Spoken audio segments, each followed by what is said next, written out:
Mummy ધુરંધર movie જોવા જવું છે, પૈસા દે ને. ભાઈ કતા ઘરની અંદર રે ને ધુરંધર વાળી થાતી તે આ બાર ગેલેરીમાં જો મલ્લકનો બરફ પડ્યો છે, કાંઈ અત્યારે ઠંડીમાં પિક્ચર જોવા નથી જવાનું થતું. અને ઈ તે ન્યા તું 3 કલાક બેહે એની કરતા તું ઘરમાં રહે ને, આ મને મદદ કરાય ને. ઘરમાં કેટલા બધાય કામ છે, ઘણા બધા કામ થઈ છે.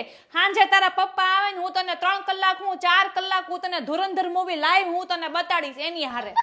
ધુરંધર વાળી થાતી તે આમ જોતો ખરા તાર પપ્પાને છે ને હે પાક્કો કોઈ લુખ્ખાનો શ્રાપ લાગ્યો છે. આમ જો બિચારાને જાંગિયા ગંજી લેવાનો વેદ નથી ને એમાં તો વળી તારે ધુરંધર મૂવી જોવા જાવું છે.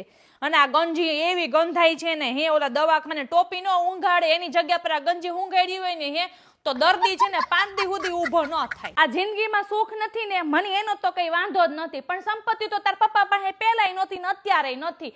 જ્યારે પણ હું પૈસા માંગુ ને તરત તાર પપ્પા છે ને આમ હાથ ઊંચા રાખીને આમ ઊભા રહી જાય. નહીં મેળ પડે મારા જ ખીચું ખાલી છે ને પાછું હકીકતમાં ખાલા જ હોય હો. 365 દિવસ પછી હું કે ખબર આવતા મહિને લેજે ને, પણ હજી સુધી એનો આવતો મહિનો તો મારે આવ્યો જ નથી. આ જેમ વર્ષ બદલે છે એમ દુઃખ કેમ નથી બદલાતું? તું એવું કંઈક સંશોધન કર કે કોઈકનું કેલેન્ડર બદલે, સુખે બદલે અને દુઃખે બદલે, પછી તું ધુરંધર મૂવી જોવા જાજે. મમ્મી